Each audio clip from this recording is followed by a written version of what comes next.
जी हाँ। देखिए जी, जनरल बाजवा ने एक ब्लंडर मारा था बहुत बड़ा, और वो अपनी तुसी के जी लिए मारा था।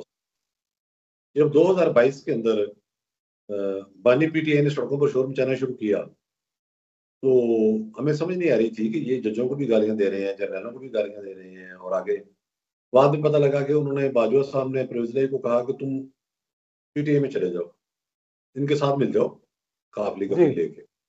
तो बहरान की बुनियाद रख दी। उनका ख्याल था कि मुल्क में खराबी पैदा होगी, बाद में मैं मजीद तुसी ले लूंगा। अब वो, और उसमें जजों को भी पैसे नहीं जाते थे। जनरल फैज उस वक्त कोर कमांडर थे, और पहले पेशावर में खराबी पैदा की उन्होंने, फिर बागपुर गए तो वहां से भी काम करते रहे। तो ये पूरी एक, वो अपने तौर पर लगे हुए थे, बाजू अपने तौर पर लगा हुआ था। बाद में पता चला कि सब कुछ तो फौज ही करा रही थी। अब सूरत ये है कि आपने वो फार्मूला बनाया ही नहीं जो सियासी हुकूमत के खिलाफ बनाया जाता है। जी एक 9 मई का जो वाकया है, वो फौज कहती है जी कि अवाम का मुकदमा है। हम तो मानते हैं भाई अवाम का मुकदमा है, लेकिन भाई आप क्या कर रहे हैं?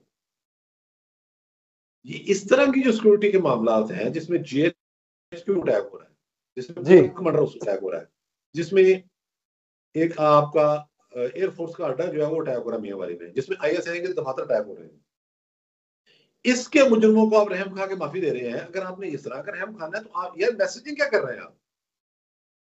यानी कि वो पहले सोशल मीडिया पर आपको गालम गलोच करते हैं।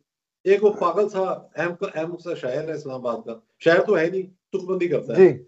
उसने एसपीआर की पिछली प्रेस कॉन्फ्रेंस पर एक शेयर पोस्ट किया हुआ था कि आपकी पतलूनें उतर जाएंगी, वो उसी तरह से फिर रहा है। यानी कि आपको इस मुल्क को, एक थानेदार के खिलाफ कुछ चीजें डालें वो आपको मजा चखा दे। मतलब मुझे तो समझ नहीं आ रही कि पॉलिसी आपकी क्या है, आप करना क्या चाह रहे हैं?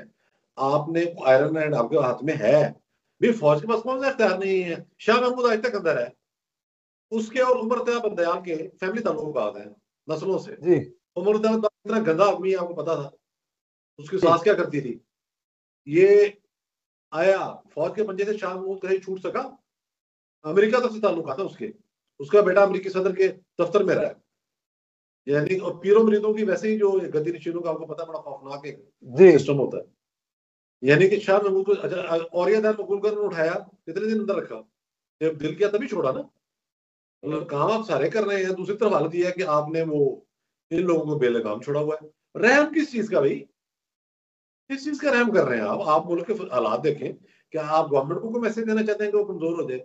मेरा ख्याल में ये रहम करना जो है, बजाय उनको इबरत का निशान बनाने के, आप कह रहे हैं जी हमने चीफ साहब बड़े रहम दिल आदमी रहम करके छोड़ दिया, तो फिर आगे भी आप भुगत लीजिएगा भाई, हमारा तो इससे कोई हम्म ताल्लुक नहीं है। फिर आप ये क्यों कह रहे हैं हमें कि जी ये अवाम का मुकदमा है? फिर एक तरफ आप कहते हैं जी मास्टर माइंड को नहीं छोड़ेंगे, मुस्तफा साहब को नहीं छोड़ेंगे, दूसरी तरफ मुज़ाकरात भी आप कर रहे हैं। यानी कि बिल्कुल ऐसी। अच्छा जी, जो साहब ये